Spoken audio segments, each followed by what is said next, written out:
What's going on, guys? Austin here, and in this video we're going to be taking a look at 5-Minute Fantasies Week 12, booming and busting wide receivers. My start for wide receiver this week, I'm going to say DK Metcalf. He's going to have a boom week. I think this Philadelphia Seattle game could potentially be a high scoring, but I think it's only going to come I think it's going to be like a really slow game at first and start to heat up later. And I think they're going to rely on DK Metcalf a lot to get first downs in the fourth quarter. So look for him to potentially have 10 receptions in this game. Also, Calvin Ridley. This is going to be another one of those games where it could be high scoring. Tampa Bay, all they really do is throw the ball. So they either throw it to Atlanta or they throw it to their guys. If they start scoring, Matt Ryan's going to have to match that. Julio Jones, he's not going to get all those targets. So Calvin Ridley, I think he's going to have another big game. So two big games from two bona fide stars at the number 2 wide receiver position.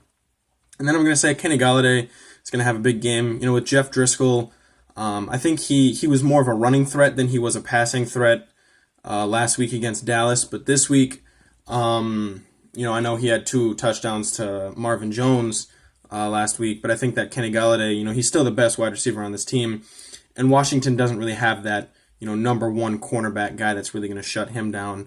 So look for him to get a bulk of the targets.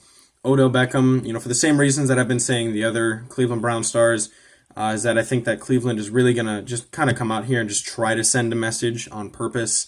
Odell has not been the best wide receiver on the Cleveland Browns. So far, that spot has been reserved for Jarvis Landry. And I think that Baker wants to try to keep Odell as much as he can, and he wants to make him happy, and he's trying to force balls to him. Even though I think Odell really just wants to win. However, this week against Miami, I don't think that really matters where the balls go. I think that Cleveland's going to win. So look for Odell to get a bunch of targets. And then John Brown. Over the last, I think it's 4 or 5 weeks, John Brown is like a top 5 fantasy wide receiver. And then going up against this matchup in Denver, he's facing the same cornerback that Stephon Diggs faced last week and put 150 yards and either 1 or 2 touchdowns against. So look for John Brown, to be running all over the field. The dude's fast. I remember when he was on Arizona, he was pretty disappointing with Carson Palmer, but I think he's really remade himself in his role. So look for John Brown to be a legitimate start for this week against Denver. And then I'm going to say sit Cooper Kupp at Baltimore. Actually, I don't know where it is. But, Marcus Peters, he's back, playing his best football since he's been in Kansas City.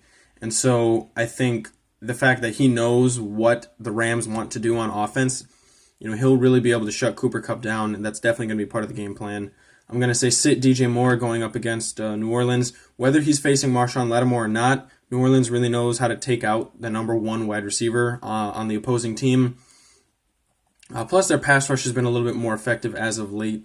I think this is going to be a Christian McCaffrey game and potentially a Curtis Samuel, but I'm not really confident in his abilities right now. I'm going to say sit Marquise Brown. He's going to have to go up against Jalen Ramsey, which is really a bad matchup for any wide receiver, with the possible exception of Julio Jones and DeAndre Hopkins. So be careful about him. I'm going to say sit Golden Tate. I think that Chicago's going to do the same thing to him that they did to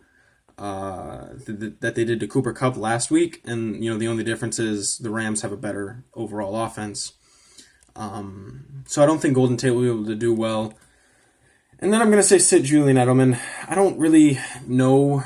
I don't know where all his points are coming from. Like, he's averaging around 15 points a game, which is kind of confusing because of how poor performing Brady has been so far this year. But I think that Dallas is really going to be able to take away what the Patriots are going to want to do in the passing game, which really all starts and ends with Julian Edelman.